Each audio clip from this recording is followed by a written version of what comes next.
Don't start clapping. When there is time to clap, I won't tell you. You will know. University of Nigeria, Nsukka, BA Philosophy. Lagos Business School, Nigeria, Chief Executive Program. He did a mid marketing program at the Harvard Business School, Boston, USA.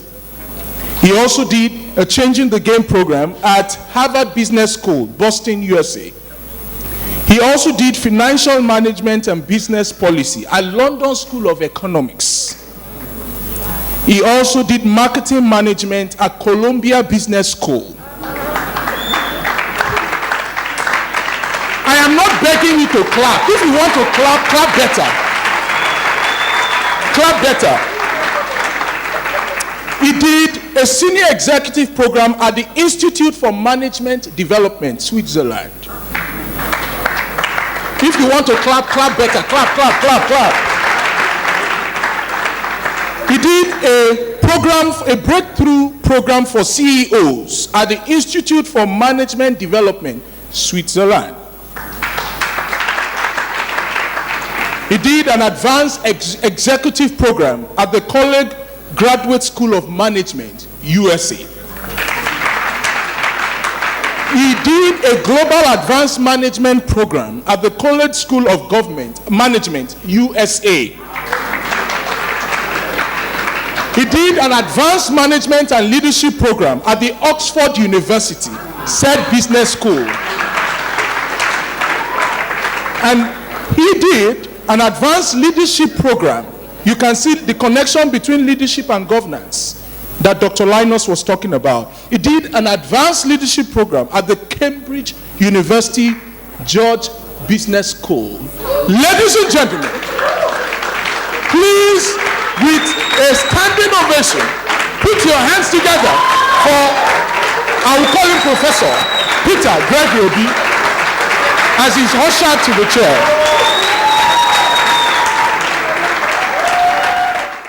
From what I studied, reading up about you and what's available for public consumption, would note that you are very vast in business, even before you offered yourself for public service. So I would like a combination. I have questions as well that border on both, and how young people can learn. I was invited by Linus. We wouldn't believe I'm actually meeting him, I would say, for the first time today. You know, just like I was in all the occasions that I go, people just invite me by telephone, and like our leader has said, that this GSM is causing a lot of trouble because they keep emailing you and sending you texts, all sorts of things then come to you, and you said, okay, let's go and see what this person is doing. That's how I went to the platform. That's how I came here today. Kept sending me texts, sending me texts. Say, what are you doing? He said he's going to do this. I said, okay, let me come. But seeing the two chairmen of these great two newspapers here, I must tell you, I'm impressed, and I must thank you, both of you, for being here. It's not often that you see people who are successful as you people are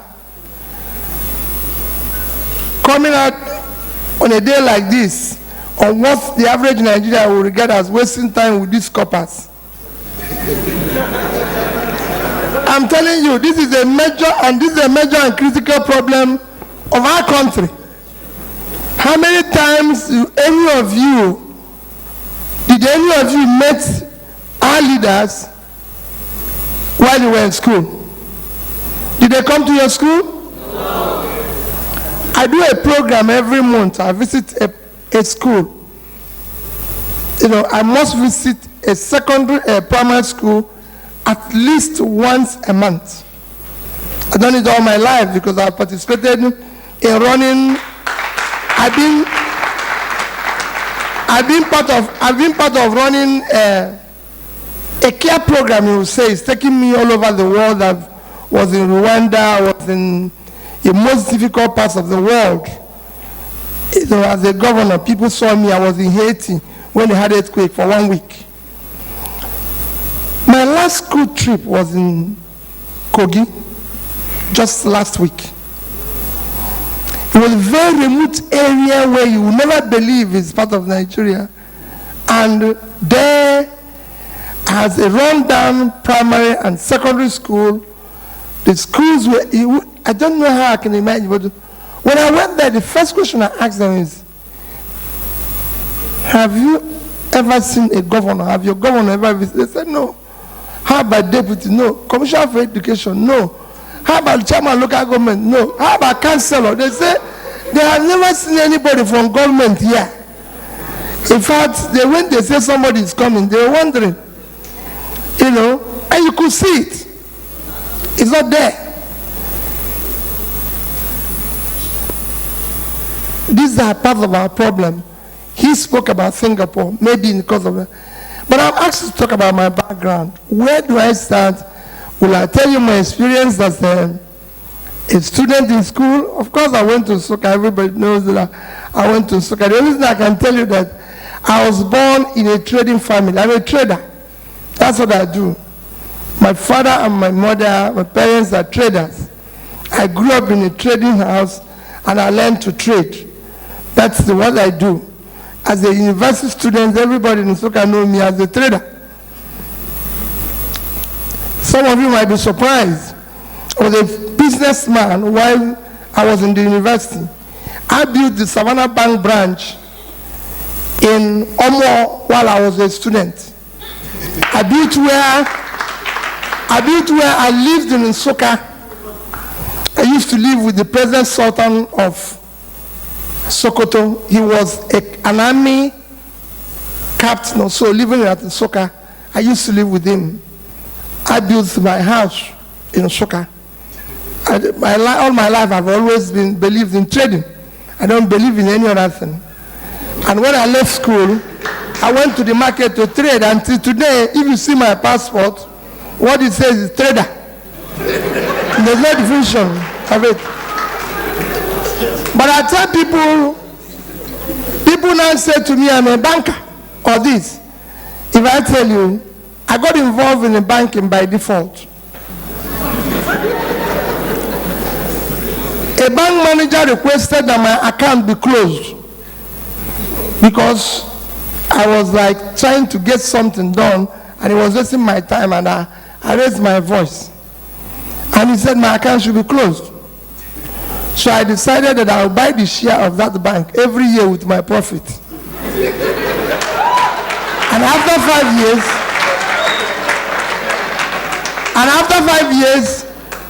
I became the highest shareholder. But that is not the issue. People ask me, how did you get into politics? I got into politics again by default. And people will say, I've asked people ask me, what do you think you regret most in your life? I said, are you talking about in terms of personal loss? If it is, it's politics. And I'm sure most people will say the same. And I'll tell you, I never voted before I went to contest governor in my state. I was not a member of any political party. I never had anything to do with politics. And that's the only story I want to share with you today. Under the then PDP, and somehow was denied. Everybody believed he won the primary, but he was denied. And then he was moved to become the advisor of the president in Abuja. I wasn't part of their politics, I wasn't part of the party, nothing. And then he went there, started working, then became a minister. In 2001, people saw maybe things, there was a time schools were closed in Anambra State for 1 year. They went to him and said, we want you to go and contest again being governor in Anambra State. In 2003, Professor B.C. once told them that in 2003, he will be 60 years old. That he does not think that the governor of Anambra State will be a man who is 60 years old. That they should go and look for a young man between 40 and 45 who is successful on his own and can be able to handle and deal with the states the way. And the people that went to meet him gave him a task and said, we want you to give us, this was happening in December. December 2000. They said to him, we want you to give us 3 names and we'll go and approach them. I wasn't part of this conversation. They left. In February, of course, you know, being a bank director, bank chairman, a then Minister of Health invited me for a dinner. For me, it was, hey, I've gotten the account of the ministry. That was all. So I went to Abuja. We had dinner in his house. We spoke for hours about governance and everything. He never mentioned anything to me. We just spoke for hours about governance and everything. And eventually, I got account of one of the pastors within the ministry, which I was very glad that I got and was looking forward to getting the main one. Because that's, for me, that's what I needed, getting the account. I left him.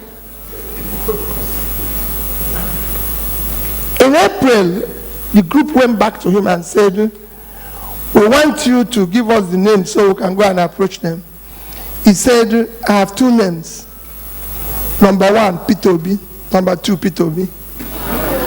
And phoned me and said, some people are coming to see me. And the people came from Abuja, arrived at my office and said, they've come to see me. They want me to go and contest the governor. I said, people don't know what you're talking about.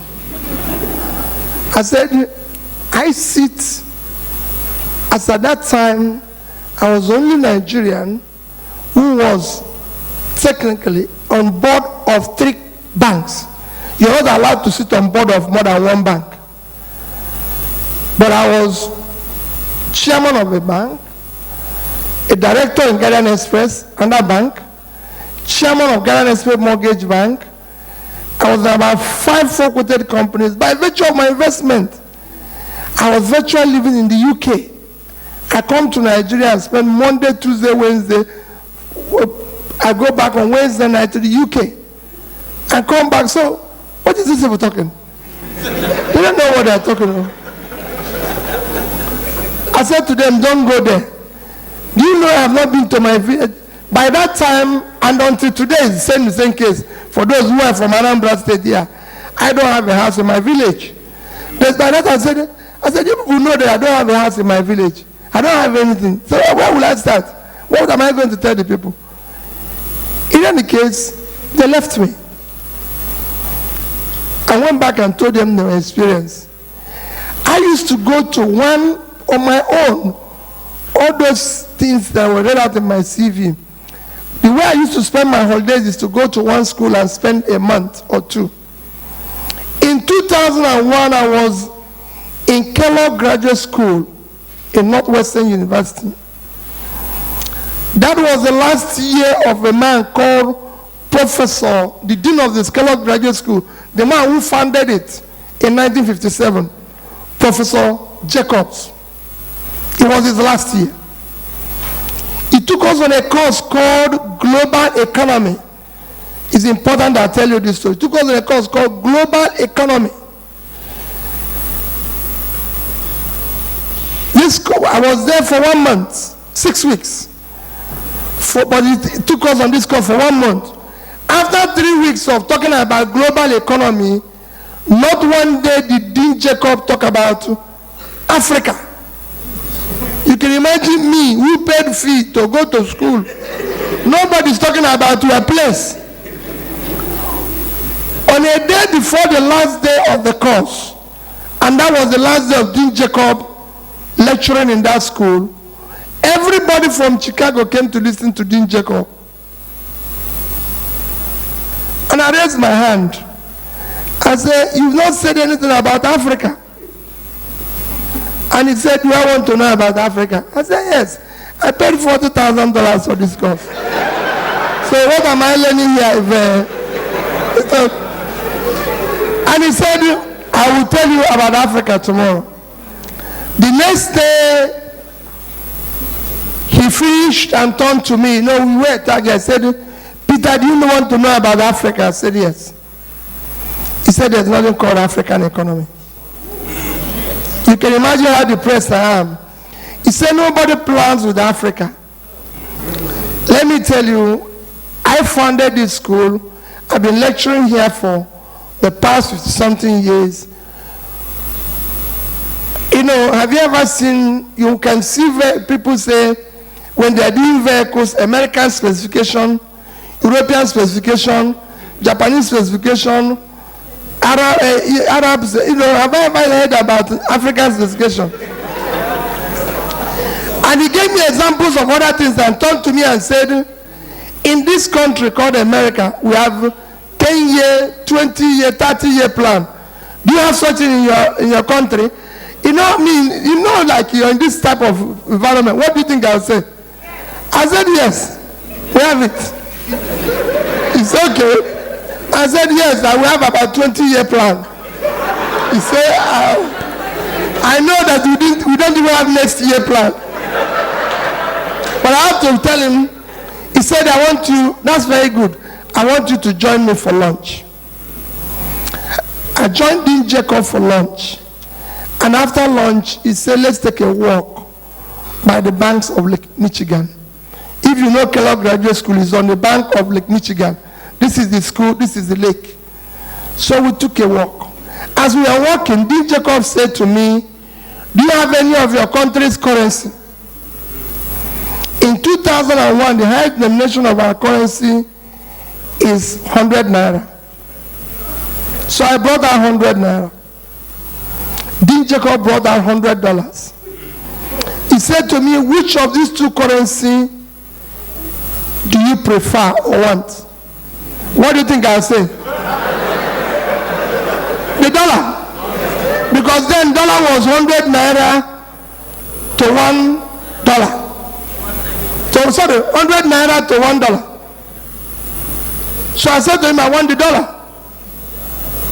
He said, why? I told him the reason why I want it is because it's 100 naira to $1. So what you have is 10,000 naira, and what I have is 100 naira. So he gave me his $100 and took my 100 naira. I started walking again. And after the next,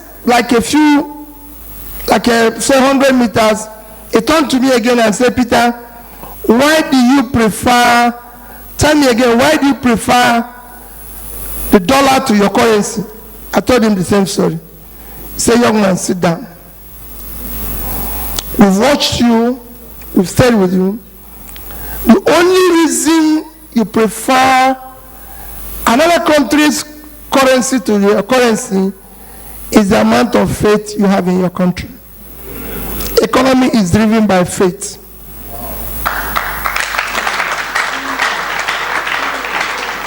It is not the rate. He said it's not the rate. You don't have faith in your country. He first proved to me that it costs more to print the naira than to print the dollar, because naira have multiple colors. So it's more in terms of cost of money. And he said to me, the Chinese people want to keep their money in Chinese. Yeah. The Singapore want to keep their money in Singapore dollar. The Malaysians want to keep their money in Malaysian ringgit. Then there was no euro. The Germans want to keep their money in Dutch mark. The British people in pounds. The Italians, even when the rate is even worse than your own. Can I ask you for a favor? I said, you can. He said, can you go back to your country and participate in building public wealth? Public wealth enriches everybody. Individual wealth impoverishes everybody.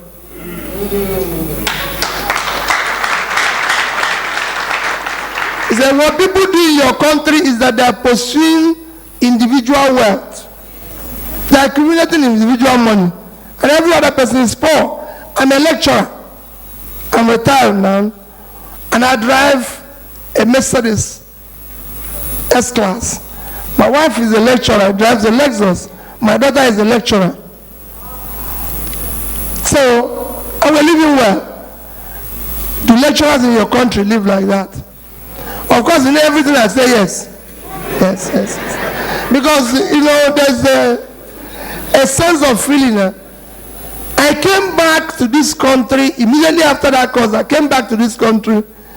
I went to Onitsha to look for the next branch. We had a problem with a branch we had rented from somebody. We were having a problem with the landlord. So I went to talk to, I had a meeting with the landlord on a Sunday. On a Monday morning, I was leaving Onitsha, and I saw what I'm sure some of you might not remember. You remember it, but they had something they used to call Bakassi people, killing those who are. On a Monday morning, I was passing through, going back to Lagos by road, because I used to travel by road. And I turned to my wife and said, I'm going to contest the election to be governor. Whatever brought us this low, people have to fight it. You can imagine my wife. We've never done this before. We've never talked about this before. He said, Peter, what is wrong? I said, listen, there's nothing wrong. Everybody invited me. Peter, you're already at 40. You're chairman of a bank. You own shares there. You're this and that. I said, well, the way this thing is going, I don't think I'll get to 50 before it will collapse. So let's first rescue it from collapsing, and everything. And that's why, like I said, you will have to take back your country. Wow. Thank you. It's critical. You see, that's how I packed my suitcase. I went to my village. Can you imagine? After that, this happened about September, October. By December 2001, I packed everything without having a home in my village. My mother built a house with 6 boys. Even though one is a priest, but he made sure that everybody has his own flat, 2-bedroom flat. So he built 6 flats. So I went to my own to live. I packed my things. I said, I'm going back to my village. As I stayed there for 2 years in the village, campaigning, going around, no patio, nothing. Yeah, you people might not know. I said, I didn't have any party. I was just going around and preaching to people and saying, we must change this, we must do this. So that's how I started. Eventually, people believed in what I was saying. And then they started this new party called APGA. I joined it. Even those that met along the line, everybody believed in what I was saying. Believed that I was saying, even our leader then, Chukwu, would say, listen, are you sure this line is real? Because everybody believed in what the church, everybody joined in and all that. And I got elected. And they announced somebody else's name. I went to court. And everybody keep telling me, hey, wait a minute. Nobody have ever became governor through the court in this country. I was in court for 1 year, 2 years, 3 years. It was in the 3rd year. Even my lawyers, everybody was the time said, why don't you? I said, I must be here. And every money I earned, I was paying senior advocates. And my wife was like, what is happening, Peter? You have ended this thing. Why don't we just... I said, no, me and these people will see the end of this thing. If we don't see the end, then... And that's how I stayed. After 3rd year, of course, I became the court. Now when I hear people give money, court, give this, I know.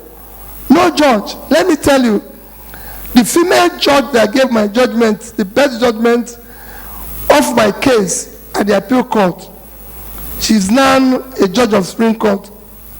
I never met her. I met her only about a year ago for the first, towards the end of my governor, and I went to her and said, thank you very much because I couldn't have imagined going to a judge and say, give me judgment. So what I was doing then is making sure evidence, we are calling witness after witness. We called over 300 witnesses to prove that this man did not win. That time, people came to me with all sorts of things. You can imagine the frustration of being in court for 3 years.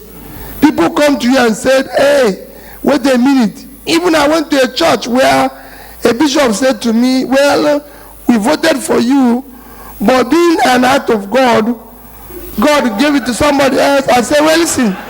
I said, Bishop, so many people who stole people's motor or things, it was act of God. But we had to chase them and catch them and put them in prison. Not an act of God. You know, but I was there.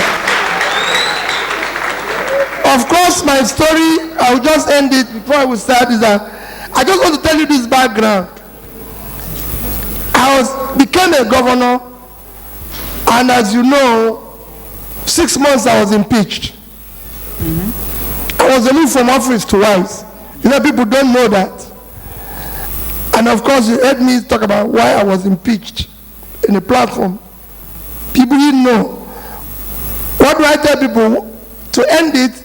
When people tell me, why were you impeached, Peter? Why were you, what was all this quarrel with people and everything? I said, well, I was a driver who was carrying passengers who have since passed their destination. Because they want us to do it the same way we used to do it. And I refused. So they decided to push me out and go back to where they are. And I struggled and got the car back and decided I must drag them to the destination yelling and crying. And that's what I did. Thank you. Thank you very much, sir. So I have a few questions. Now I'm trying to, reduce the number of questions that I have so that we can take more questions. But I want to start with where you stopped. You built a career in business, and then you went into public service, and I'm sure you're back to business. A lot of public officials or public servants find it difficult to readjust back to business. People have often undue expectations of them, so why are you coming back to struggle for business or to pitch for jobs after you have been in that position? So I would like to hear your thoughts on this. What would you advocate should be the role of people like you who have served in government and have left? Well, I listened to the publisher when he was talking. I think actually, in the first place, we shouldn't allow people who don't have anything to get into office in the first place. Because I think that is a major problem, because they don't have anywhere to go back to do. So they stay there even and start causing confusion when they're supposed to leave. Because if they have a place to go back to, they will go back to where they're coming from. That is the major problem in the first place. So we have to know where are they coming from, what is their job, what do they do for a living. You see, it is critical that you understand this. People must have a daytime job before they go into politics. You don't have a daytime job, like I always tell people, let me tell you the biggest problem our country, our states and our local government face today. People who have never created anything are managing our resources. A man who has never created wealth cannot manage wealth. All 99.5% of lottery winners globally have gone bankrupt. And that is what we are facing here. All right, sir. You spoke a lot in the past events platform about how you tried to, like you said, take people to the destination, how you try to do things differently away from the way that things had been done before. How did you manage that process? Because in leadership, I think one of the biggest challenges is change. People resist change where they don't understand it. People resist change when they are not comfortable with it. People resist change when they believe it's not going to favor them. So how were you able to, from your team, your government, your cabinet, and the rest of the people of Anambra State, how were you able to manage or communicate and help them to adjust to the changes that you made? I listened to, I always refer to my senior, the publisher, when he was talk about Singapore. Today, people are celebrating Singapore. It wasn't all rosy for Lee Kuan Yew. had to drag everybody to the wedding, unhappily. A leader must be somebody of a strong character. So once he develops the vision and believes that it's going to the right direction, there's no way, even of course, those of us who are Christian, you saw that even from 1 dozen, even the one who was keeping money was the one who saw Jesus. So there's no way you're going to get everybody to believe in you, not even in your house. I always tell people that even in my house, I just have my wife and 2 kids, and I don't even think that if they vote, they will vote for me. So, but you just have to drag everybody going. You see it? No, I know that in my house because they always want to speak to my wife and not me, because they know that I will drag everybody doing what? Going to that direction. Because that's why a leader must be a visionary. If you look at Lee Kuan Yew, for example, that he mentioned, he didn't explain to you about how Singapore came into being. He just mentioned independence. Singapore used to be part of Malaysia. And one day, the president of Malaysia said, you have to go. And the Lee Kuan Yew, the leader of Singapore, knelt down to beg Malaysia not to allow them to go because they have nothing. That if they go, they are finished. And Malaysia said, you must go. He turned to his people and said, we have nothing. No natural resource, no water. Even their water has been taken over by Malaysia. So we don't even have anything. So what do we do? Let's offer service to the world. That's how Singapore decided we have to be part of this. Singapore doesn't have a drop of oil today, but they make more money than Nigeria from oil. Not one drop. They don't have anything. They have the biggest seaport in the world. They have people to 90% of those who use Singapore Airline are not Singaporeans. If you go to their country, like he says, you regain your sanity. Because if you come from the airport, they welcome, the everything, you go to a hotel, the way they serve you and everything. You will be shocked the service they're giving you. So what it is that, yes, you have to look at it, how these things emerge and said, well, listen, I have to drag these people to where all those who have brought change have been resisted everywhere. It's not peculiar to anybody. But those who have done it dragging everybody going. And I give you one example of my own case. When I found that our school system was not working, and I found the formula that will make it work, because in 2007, we had WAEC. We were number 26. I think 26 or 27. I can't remember the exact number, but 26 or 27. Because I know we were one, Oyo was on top of us. Next year we were on top of them. But it was 26 or 27. In both WAEC and NECO, in the next year, subsequent year, it happened. And I decided, no, we are not getting it right. We must change this. And the only way to change it is to take the schools back to the missionaries that used to own school. And I put up a committee to do a study on how we can return schools back to the original owners. You know what the committee recommended that it's impossible, that this thing took, the school was, government took over the schools 40 years ago. In fact, one of the women who were in the committee said to me, I'm 41, I have a daughter who is already 21, I had a baby. It's like telling me to go and become a young girl again. I brought it to my council which is people are appointed, or I appointed all of them. Not one was imposed on me.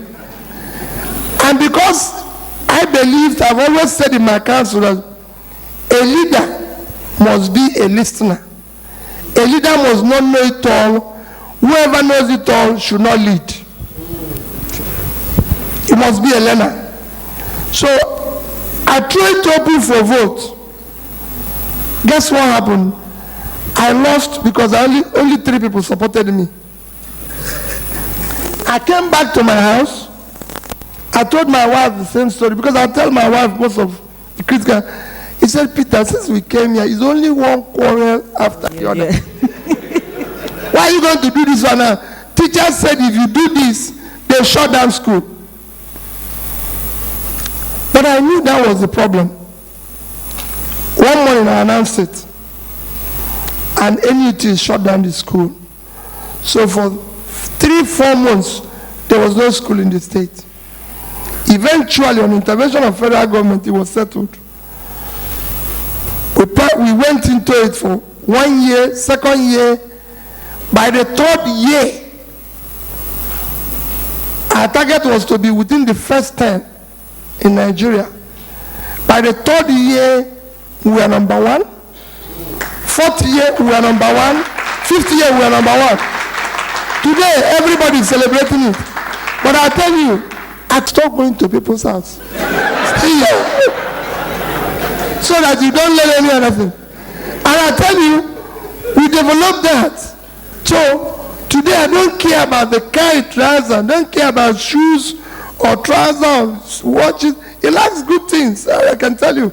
People say, oh, he goes out and say, oh, Peter, I bought 2 watches. I say, no. The only purpose of watch is to keep time. I have one. So why did you buy another one?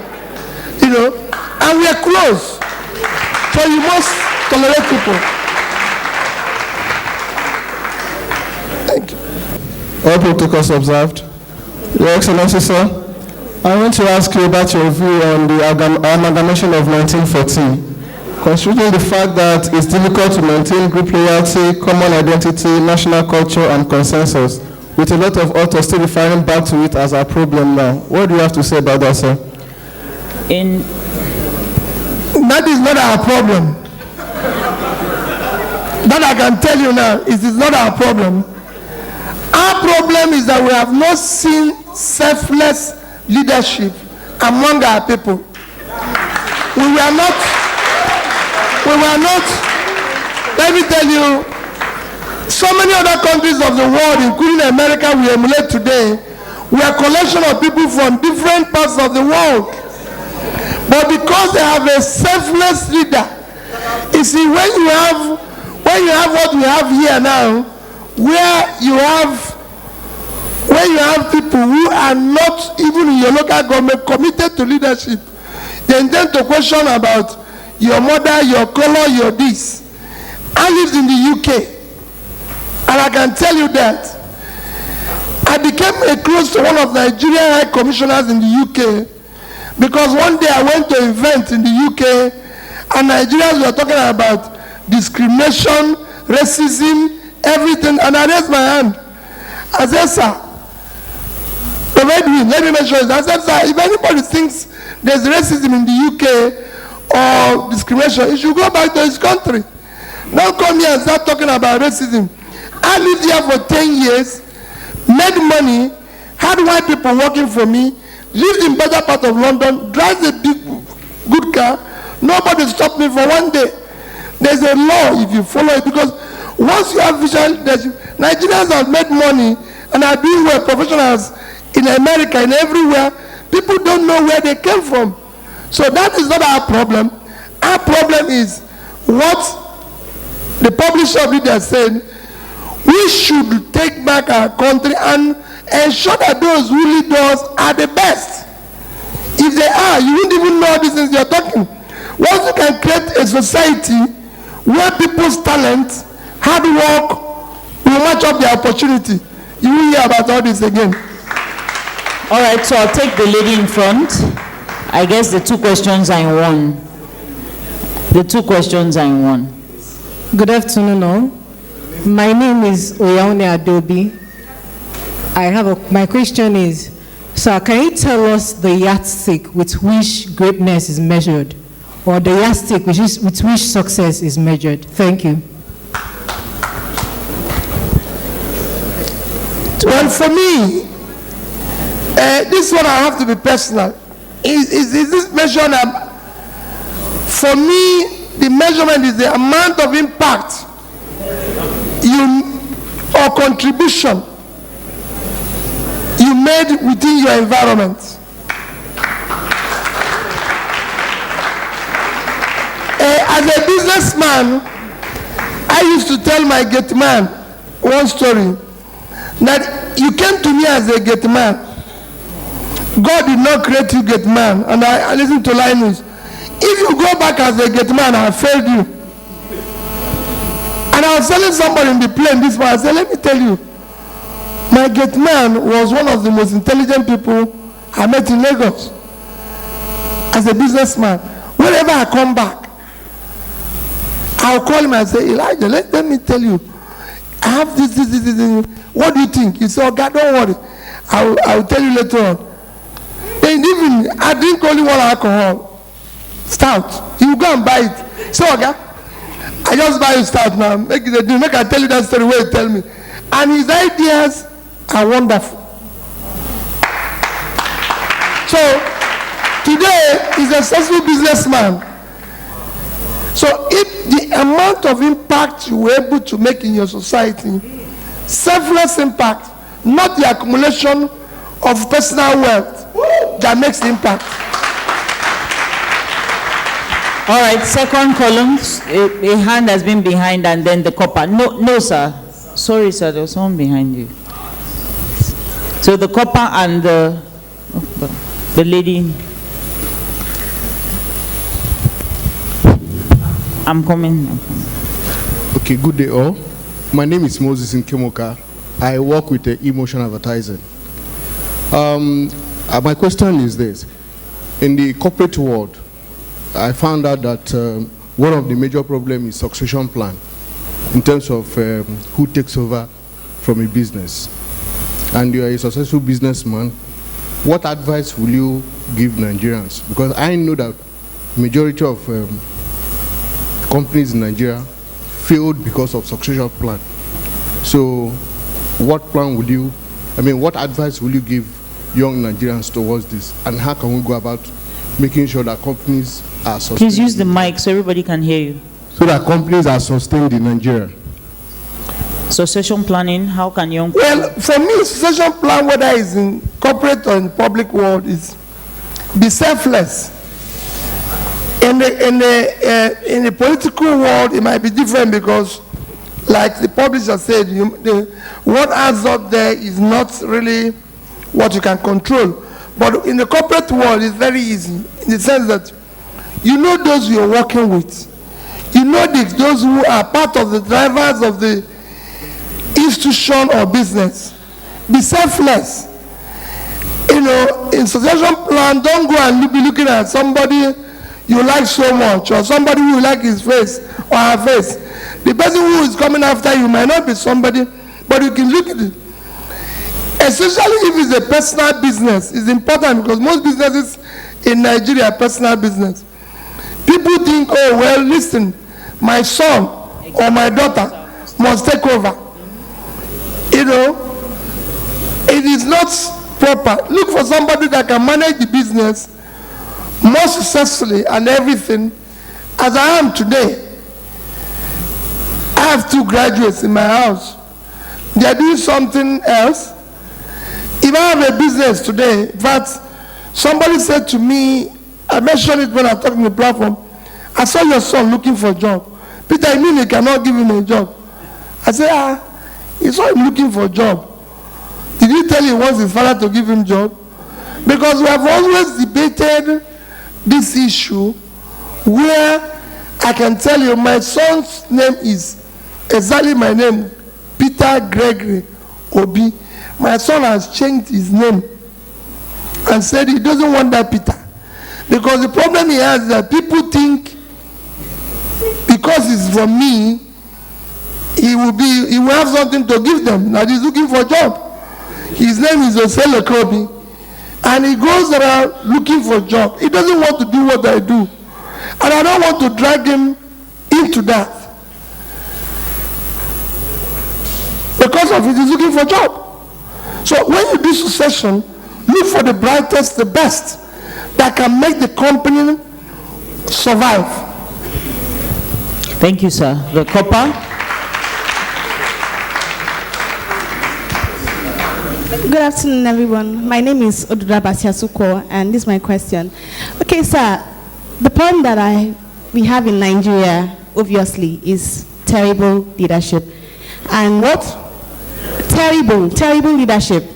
Question, please. So my question is this: since we seem to have just two platforms, like let's say two political parties that are actually involved in Nigeria, what are the other platforms that a youth can have to participate in Nigerian politics? My dear, let me correct you.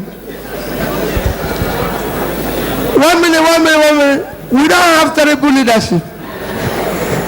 We actually have, again, let me tell you, we also have terrible followership.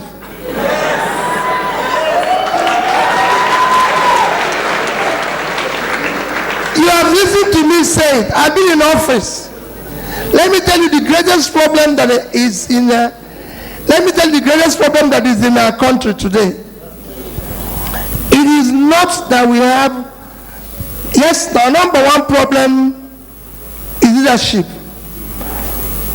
But what is even worse? The followership. I was a governor for 8 years. For 8 years, from the one that I started, what do you get? First, you start seeing the so-called elites, the so-called powerful royal fathers and everybody coming to pay you courtesy call. They will write and say they want to see you. They come to your office. Once you open the door, they say, hey, Peter, since you came, hey, the world have changed. I didn't know this is this good. You haven't done anything, no? You know yourself, you have not done anything. This person will be praising you. And your Excellency, hey, we didn't know there's anybody like you in this world. This thing, that one, and when he's going, of course, you heard me say, when he's going, you have this bunch of people, they call protocol people. Now, who comes and says, the man is going, no. We didn't give him anything, no. That usually when they come, they normally give them maybe 200,000 or this and I said, listen, hey, wait a minute. This man just said he want to see me. I didn't invite him. He was in weekend here. So why are we going to give him money? We're not going to give him anything. It's transport fare, sir. Then you have people who say, you have people who say, hey, we want to do Thanksgiving for you. A church, we must pray for you. You enter the church, you see this and hey, since you came, God has turned this place around. God Almighty, God is and then the same people will tell you, say, we didn't come with anything to give. I said, the man say he wants to thank God to bless us. So why are we going to give him money? And he became a quarrel with people because they thought, and everything. The same thing, you are going around everywhere 6 months after being governor or minister or anything. Somebody who voted, I didn't have a house in my village. You invite people and say you're doing Thanksgiving with a big house, several vehicles. Your wife will even have a Shebi uniform for the Thanksgiving. God will multiply it. This man has just stolen our money. Instead of calling police, they are celebrating him. That is the major problem of the country. Well said, It is sir. the followership. You know where I got the truth? If I tell you where I got the truth, you hear me say it every day. I use one local government, one town called Obo Family. Obo Family is the last town in Anambra State if you are going through where we call Oka North. Nobody had ever visited there. I went there. The whole town was dancing. They were very happy. The parents. I looked at 3 little children. Because they were in front of me, I was fond of school children. And I said to them, these are under 12. Do you know me? Yes. Do you have any problem? He pointed, our school have no roof. The parents are here praising me and calling me His Excellency. Wonderful man. But there's a school just looking at here without a roof. The parents did not see it.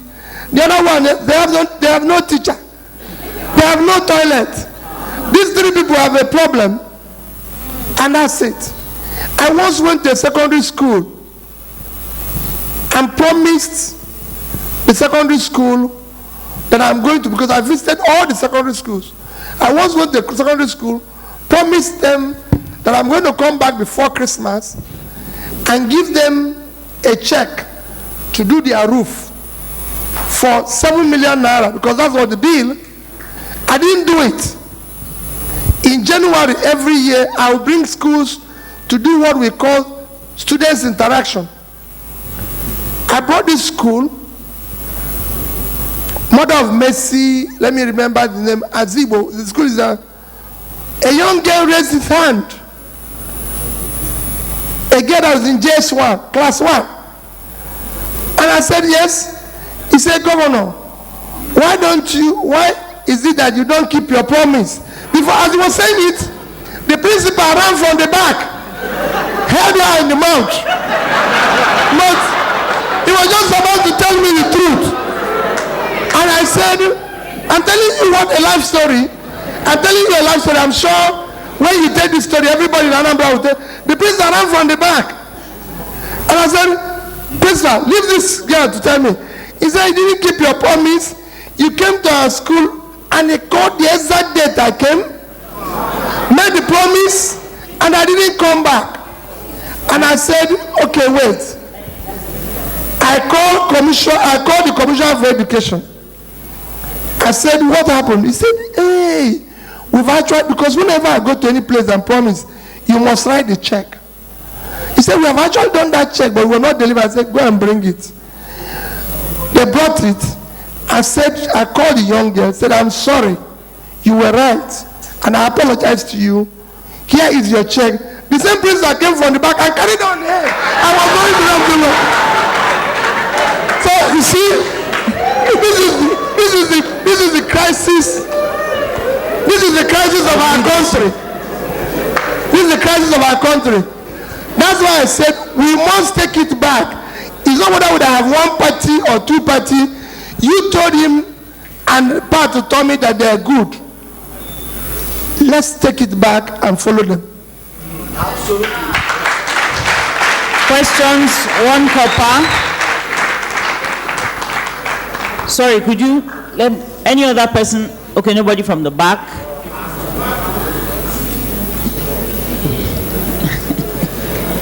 Can you microphone please to him? Yes. Good afternoon, Your Excellency. My name is Ombre Nelson Olusegun, and thus goes my question. Now, considering your entrepreneurial and academic background, as well as your experience in politics, what exactly is your counsel to young Nigerians, young educated Nigerians, as a matter of fact, who are interested in going into politics so as to have a platform to reinvent the nation's leadership and also to touch the grassroots so as to bring about a reinvention of the followership as well? Thank you. That was Channels TV News.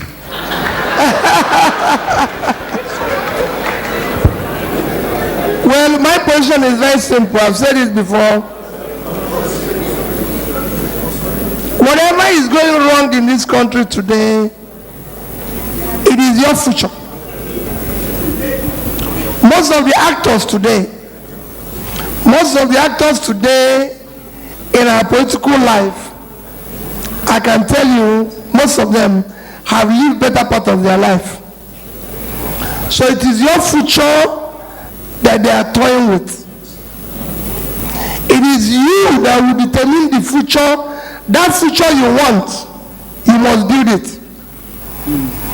Don't think that you can dream about living in America when things are not working here. Somebody told you how good this place used to be. That people were thinking there would be. Mandela said it there when he was in detention. He was hearing about Nigeria. He thought this is a wonderful country. Lee Kuan Yew wanted to come to Nigeria. Everybody. So that future you want, you must build it. You must be able to stand and say no to what is happening today. I've said it before.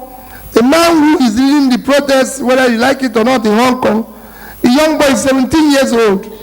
Today is 19. And he said to the parents, it is about my future. It's about your future. I see youth corpers here. And when I see them with a sense of, regret, a sense of, a feeling of pain. These people have been to school. All they want is an opportunity to contribute in building their country. All they want is a job. They're not looking for anything great. It's an opportunity for them to contribute. We have people, millions of them in their productive age doing nothing. What are you going to do in your retirement age? Today, we don't even have enough money to even send youth corpers at once. They're now putting them in patches. They don't know. They don't even have money. Even those who want to serve youth corpers, we don't even have enough money to serve them. I can tell you, the amount of money we need to take all the youth corpers is not up to expenses of people running around in this country in a year. So if we can't go on like that, something drastic must happen. So you must be able to go in and say, I want to make a difference as a councillor. I want to make a difference as a local government chairman. I want to support Sam, who I know if he goes there, he means well. Let nobody come and use you for talk. I've said it before. If anybody wants their talk, let it start with his children. And we know it's serious. If talk is a business, let his children start it. And everything. And I always tell people that the things I do that it makes, for me, it is important that if you must get involved, it's not a place for saints. I am not one. But we must reduce our greed. My prayers is not that we should eliminate corruption. I always tell people, my prayer is that we should reduce our greed. It is the greed that is making us where we are. We should do things in a sensible, acceptable manner. Nobody needs a house all over the world because he has served his people. But he can live well. All right, sir. This question, I'll just take the three questions together. You, the microphone, forward, please. I see only Copper's hands on the last column, so I'll just take two. The lady behind and the guy shaking his hand. Shaking. All right. Thank you very much. Shake your hand. I'm the chairman of this occasion, so I can interact at any time. Please, can I get that mic? I overrule you for just 6 minutes. I want to say, in addition to what... you don't have to stand. Please sit. Okay.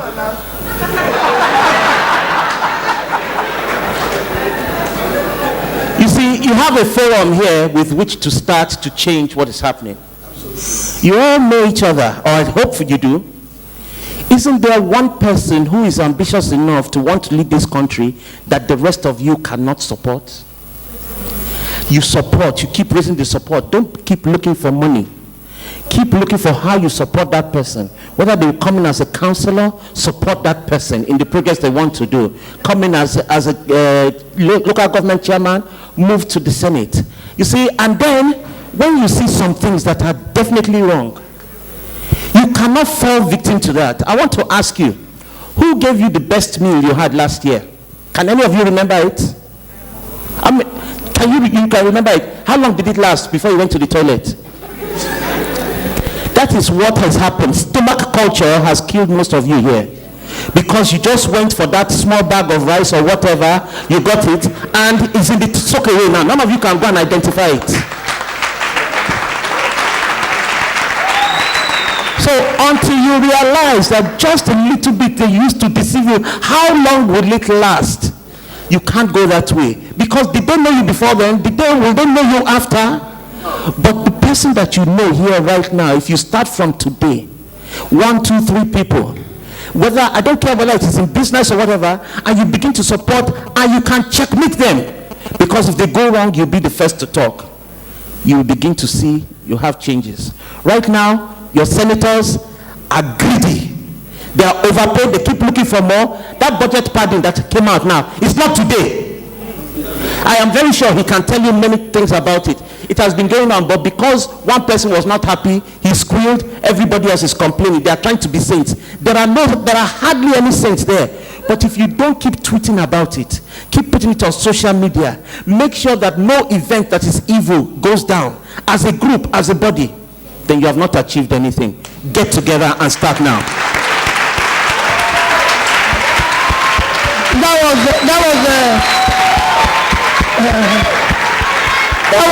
That was the point. Chairman, I have to thank you sincerely.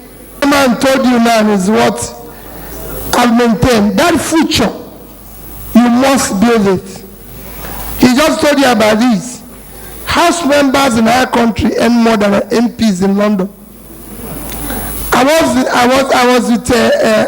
was in London on Tuesday, just this Tuesday, for a meeting of the Commonwealth Business Council, the governing board.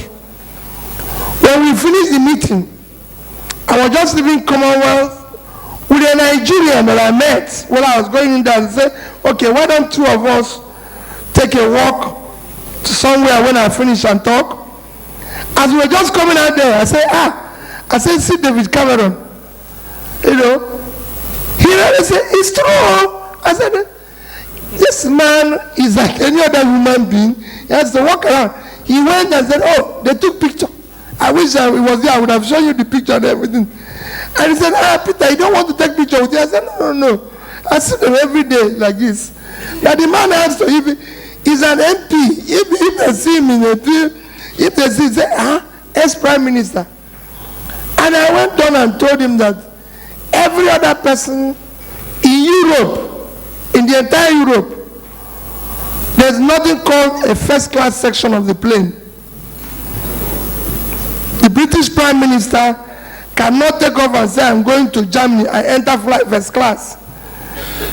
He doesn't have a private jet. If he tries it, that's the end of his job. Angela Merkel, whose economy, GDP, is 4 trillion, does not have a private jet. Even when he came here, he came on Lufthansa. And he cannot fly first class.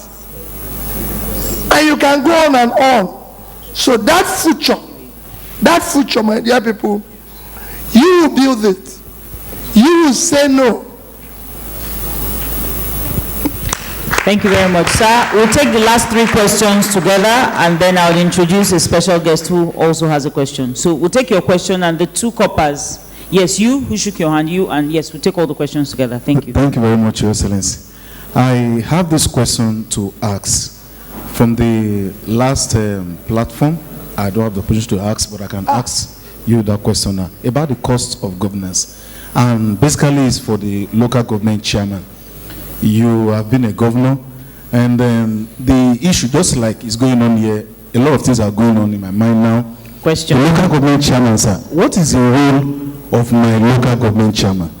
Because before it's in the constitution, but it's not being acted. What should I do? Because I'm planning something already. Before you got into office, you came to tie up the road to my estate.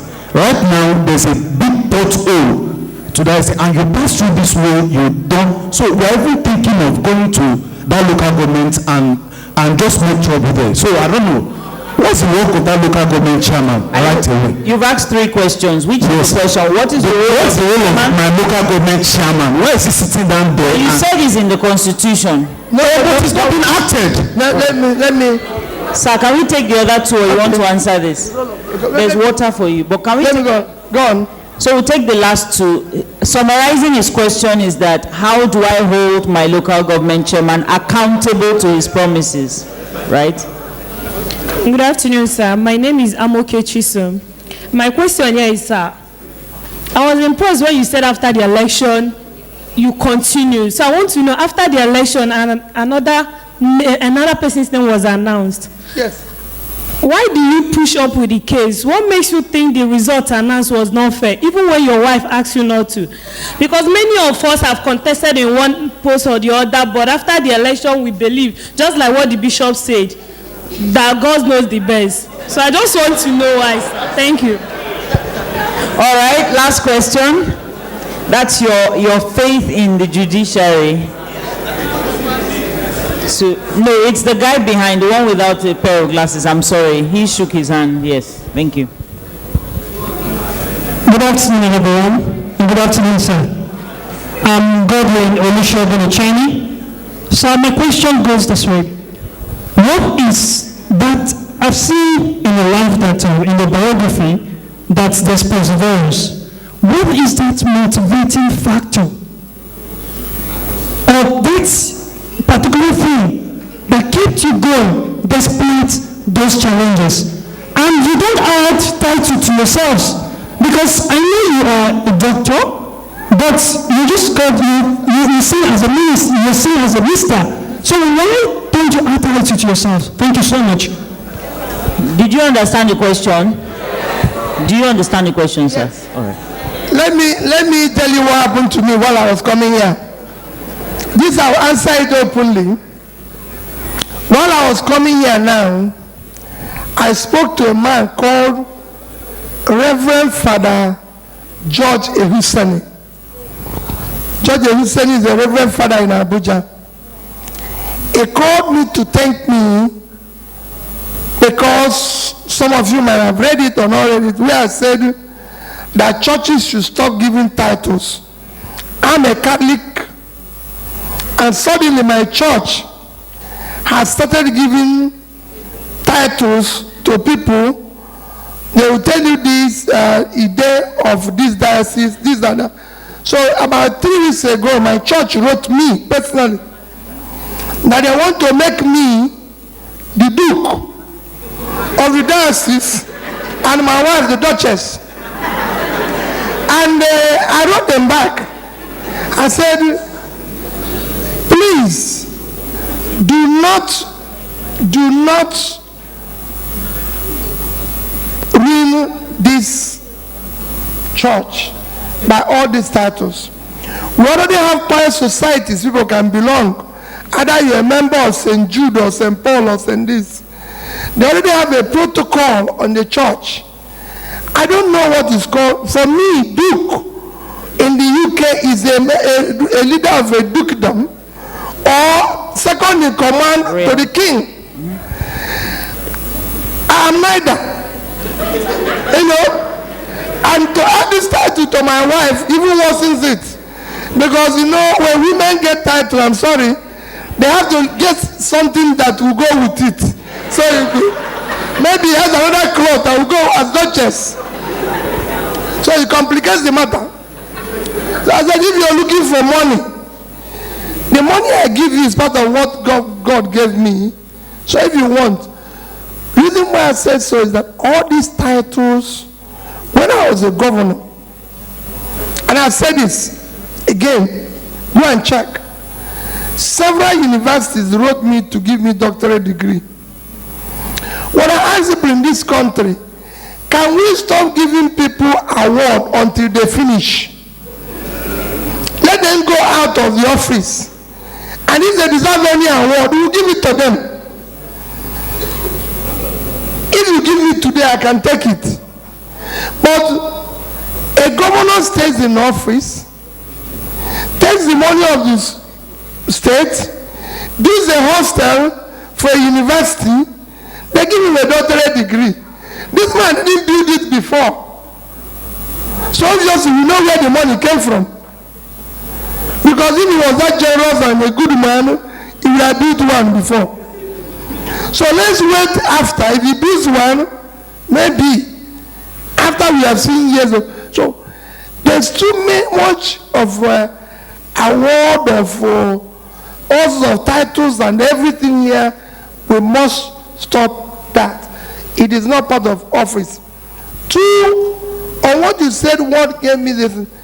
Again, I keep going back to publisher who said he will contest again and again. Let me tell you, one of the greatest presidents in America. Do you know who I'm talking? Who is he? Eh? No. One person. Let me see. Abraham Lincoln, Roosevelt, go and read their history. You find out that they contested for election several times.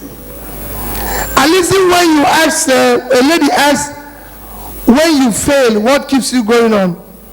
Let me tell you, of all the 10 richest people in the world, 60% have actually filed for bankruptcy. One of the greatest leaders today we know is Steve Jobs. Let me tell you, Steve Jobs started Apple with his friend. But you know when he hired John Scully, he sacked him because of incompetency or not helping the business. He left and came back. And I can go on and tell you so many people who have filed for bankruptcy and survived. That's why what it says about perseverance is critical. Anybody who tells you that, oh, these things are very sweet and everything, no. It is up and down. Life is like you enter the plane, you go through the bad weather, like pilot told us, that thing is so dodgy. He's telling you what he was seeing in cockpit. The passengers don't know those things that happen, you know. They think the plane is very smooth. It is not smooth. I have stayed in cockpit of a plane. When I finish, I say, is this what we are seeing every day? When it's announced that we are going through bad weather, I'm under control, everything is okay. Let me tell you, just be praying to God. Because it goes up and down. It's like marriage. You see people celebrating 25 years of happy marriage. Where? They are celebrating 25 years of marriage quarrels. They manage their life for 25 years. Yeah. All right, sir. We have one more question. They have managed to survive it. So that is the question. You talked about your local government chairman. Where do we start? Not just local government chairman, not just councillor, not just governor, not just president. Where do we start? Let's start by doing one thing. When the man is campaigning, let's take a note of his promises. When he takes office, let's hold him to his promises. Let him not tell us any excuse that he got in there and saw ABCD. No. You should know all those things that you are going to see. You shouldn't change when you come in. Because it is assumed you know this hole. So if you tell us you're coming to fill this hole, come and fill the hole. Don't tell us you came and it was deeper. If it was deeper, you created it. Because you should have known. You see, we these people here, they are campaigning and telling us we are going to tie this road, we are going to feed you, we are going to do this. Then he comes there and says, hey, he meets an empty treasury. What do we think we are going to meet before? No, it is assumed that when you are campaigning, these are part of the things that are there. People took Japan, a collapsed place after the war, and turned it around. People have met Germany, people are taking collapses and turned it around. So don't give us the excuse. What we want to see is, where are we going? Tell us that what a government says is hope. tell us we are moving from point A to B. Nobody wants you to achieve everything. You can't achieve 100% of everything. We want to see 100% effort. That every year we are driving to this direction, we are going. And then we have a hope. But what we have today, we have a sense of hopelessness. Like I tell people, tomorrow is church service. Imagine if you enter that church and the pastor says there's no more heaven. Everybody will leave. Because what we are here for is heaven. We want people that will keep promising us that heaven. And that is what we are not getting here. There's no perfect economy in the world. Whether it's in America, whether it's in Britain, whether it's in anything. But what are people doing? They are driving hope. And where you think you cannot do it, please, for God's sake. Cameron took British people to just referendum. When they finished, he resigned. Don't stay there and be telling us the problem every day. When we were elected, to solve the problem. We already know there's a problem. Solve it. Thank you, sir. Leaders don't give excuses. We have... No, there was one lady we didn't answer. What was the lady? There was one lady here. Yeah, you've answered all the questions. Okay, you've answered all the questions. Thank you. We have in our midst the chairman of B-Way Group, I believe, Mr. Ishaq Rabiu. He's a member of the Godney board. Can we put our hands together for him? He has a question. So I don't know who has the microphone. No more questions, I'm sorry. When chairman asks questions, this one will be tough for him. Oh, Gaza. Good afternoon. Good afternoon. I'd like to first make one thing correct or record. I'm not the chairman of board group. I'm his brother. My name is Rabiu, Isiaku Rabiu. I have a property development company and I own IRS Airlines.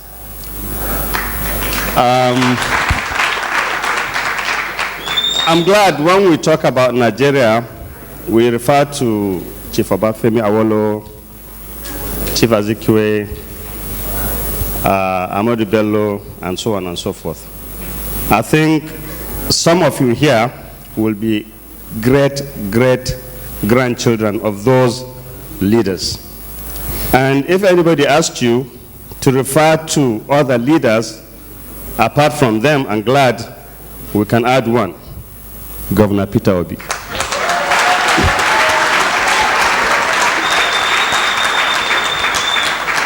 One thing people don't know a lot about Governor Peter Obi is that he did not just become a governor. He was a very successful businessman, one of the early billionaires that Nigerians don't know. And I know, okay, I shouldn't have said that. Nobody knew that except me. But one thing I know when he was a governor, he stood his ground and acted like a servant of the people that was willing to sacrifice and worked hard, determined, dedicated, responsible, and patriotic to the Nigerian nation and Nigerian people.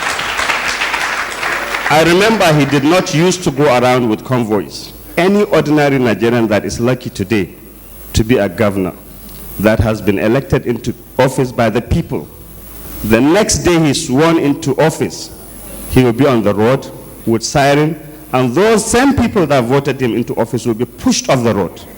Because he is who? He's the governor, he's a big man, he will have the most money, he will have the biggest houses, he will have the biggest cars, and he will have our monies in his pocket. And we put him there. And that is when he said something about followership not doing their responsibility. I totally agree with him. Because I know unless and until there was a responsibility for him as a governor to do, he never ever chartered an aircraft to go from Port Harcourt to Abuja. Unless it became necessary. He was always on a commercial aircraft. And when it became necessary, he would call me and say, Rabiu, I have to travel, but I'm paying 50%. I said, Augusta, I pay 75. No, I'm paying from my pocket. And then he would take that aircraft and go to Abuja and do what is necessary. The one thing I had hoped for was that Governor Peter Obi should have said what he is telling us now when he was in office, because he would have brought them to the right level and they would have tried to emulate him. And he would not be saying what he is saying today if it was not true. You know why? There are records. You can go and check each and everything he has said. But what I wanted to ask him truly is about you, the youth, especially those members of the NYSC, because tomorrow is about you and your children and future generations. You are a very strong group.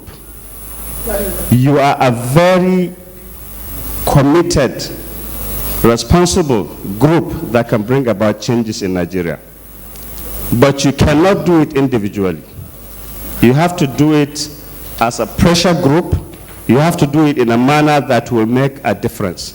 And one thing I wanted to ask our able leader, role model, mentor, hero, Peter Obi, is how can you, as NYSC members, come together and form pressure groups that will bring about the desired changes we need to have in Nigeria, that will give you the opportunity to lead, that will give you the opportunity to ensure that future Nigerians do not lack the necessities of life that they deserve. I went to a public school, Federal Government College, and when I was in school, we used to have the best of the best.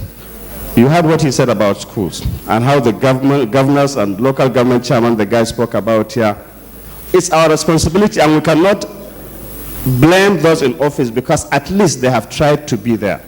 But what you need is a structure to come together and make that happen. We have so many problems: ethics, morals, irresponsibility, fraud, across board. That is something we have to fight, but we have to have the right leadership in place to first do it. So how can these young people that are patriotic, educated, passionate about Nigeria come together and bring about the desired changes we need? Thank you, sir. Thank you. Chairman, I will start by telling you that yours was the more of intervention. And like I keep saying, if you know my joy is that these two people are here, these two publishers. And I can't thank them enough, because whether you like it or not, they represent the best in Nigeria. And they can contribute to what is happening. You see, I said it before, it is their future. There's things that I tell people. Let me tell you a few things that where I said about followership in Nigeria. When I go to America to address Nigerians, it is Nigerians that tell me when I was governor, this man has a house here, this man has a house here, we can lead you to buy here. And I say, listen, I don't live in America. Why would I own a house in America? It's pure madness. I don't need it.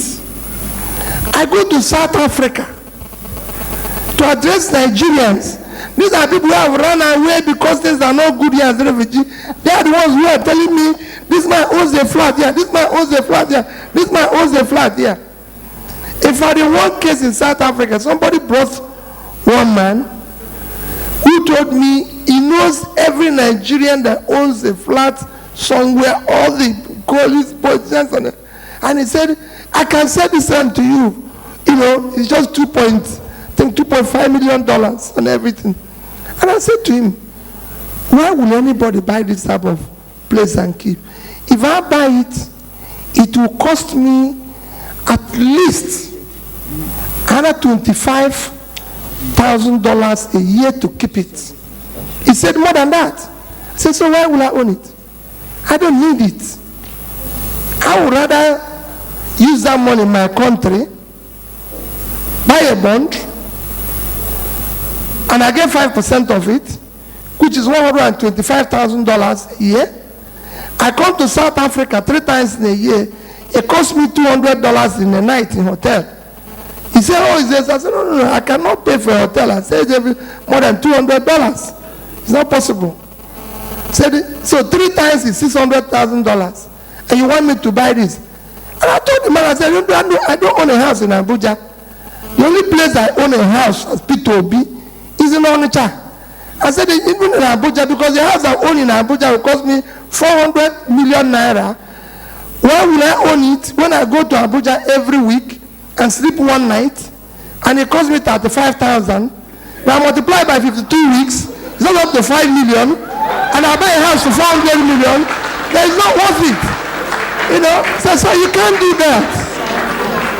You know, so when people see, when you see so much waste, the reason why I'm saying this is that can we listen? There's too much waste. That was why when I talked about this, what they need to do. No, we voted you in. We were with you here, chairman, when you were talking about how to change it. Suddenly now you want to tell us we are no longer the same thing. Nobody have said no to them. That is the challenge. Why are we going to give you road to pass? Why are you going to treat us like this? Why are people pushing us?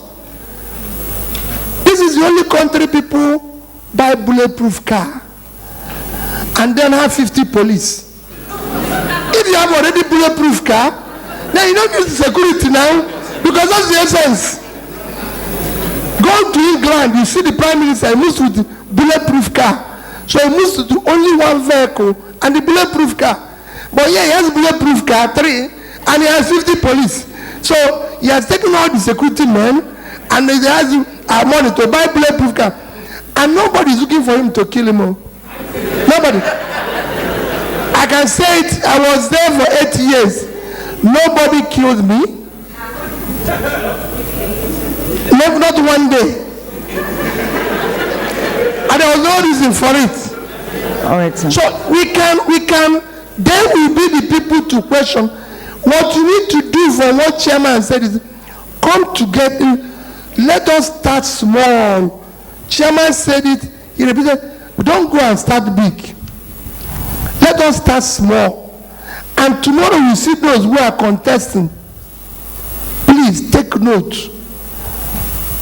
Sam is contesting. What did he tell us? Convince the next person. Today you have Twitter, you have this, you have that, and everything. You can convince the other people. If I tell you, I'm sure I'm ending, isn't it? This is my last question. Yes, sir. You're not going to ask me one again? There's no more question.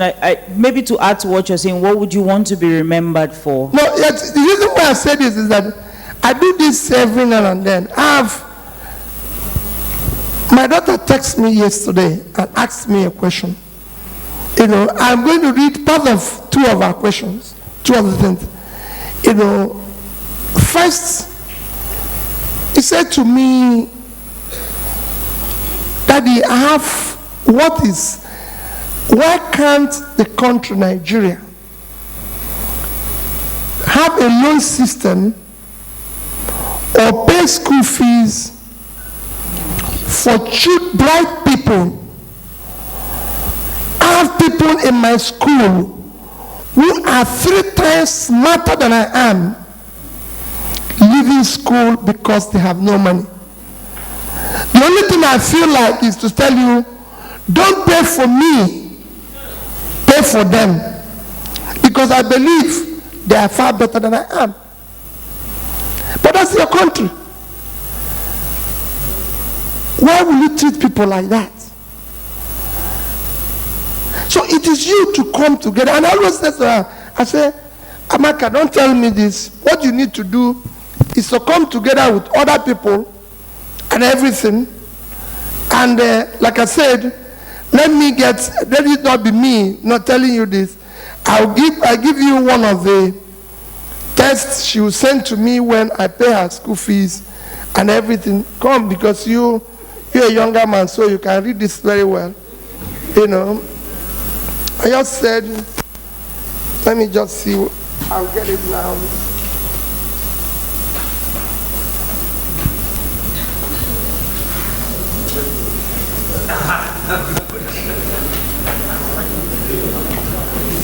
Okay, read this one, just this one. is a text I received. This is a text I received when I paid her. Okay. One of her school fees. Okay, I read as Yeah, go on. instructed. Good morning, dearest mommy and daddy. He always put his mommy because I they don't have want- now successfully paid my school fees for this term and my room rent for the next 6 months. Not only that I have, as of present, received 3/4 of my upkeep financed too. I just want to say thank you. It will never stop positively bewildering me that I am this lucky. I think of those who don't have the financial security I and Eloka have. I just yesterday told mommy how I was looking through the newspaper and was struck by an image of some refugees trying to squeeze underneath some bad wires to cross borders into what they believe is better opportunity. The photo I saw was of a woman and children. It struck me. There were people just like me, but devoid of the same benefits. I am just grateful. I don't really know what I did to deserve the life I am extremely fortunate to have, but I'm just really grateful, and I hope I can help those not as felicitous some way someday. Thank you so much again, and I really do love you both. XX. Now, I tell people, I tell you what I tell people every day. You know, when I said it in the platform, I said, none of my kids have a car. They have never driven a car. She's doing her she's doing a second degree. They are 24 and 23. They don't have a car. They've never driven one. Because once they mention it, I say, wait until you buy one. Not to go. But what am I trying to say? When she says this type of text, you know what I tell her? Amaka, all of you must get together. There must be some youth. You are now in the age of WhatsApp, tweeting, all sorts of things. We are not fortunate to know that you can use it to change the whole thing. So if you see Sam coming out to contest, use that Twitter, use that WhatsApp, use that and tell them this is our age. In this age, let me tell you, is age of knowledge, knowledge economy.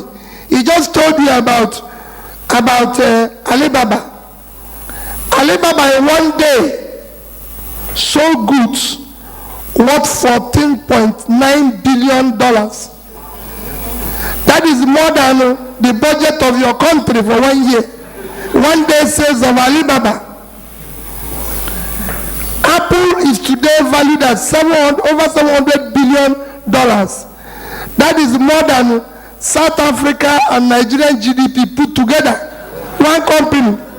So it is a knowledge economy. Seize it. It's your country. Remember what I said.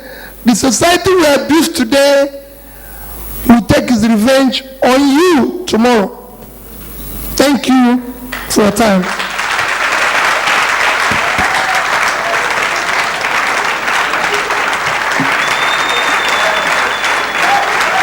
Please put your hands together for our speaker's picture session, please.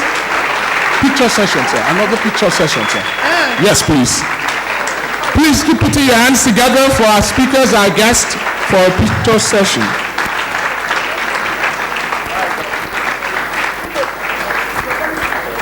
Please, you may be seated. Thank you.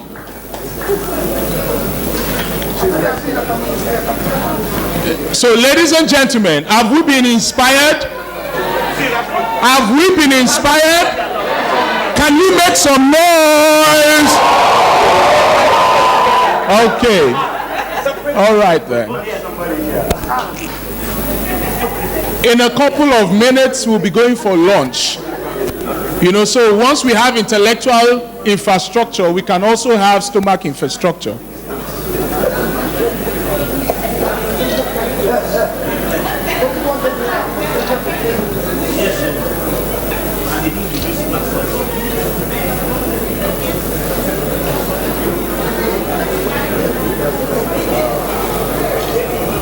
Okay, ladies and gentlemen, please can you put your hands together for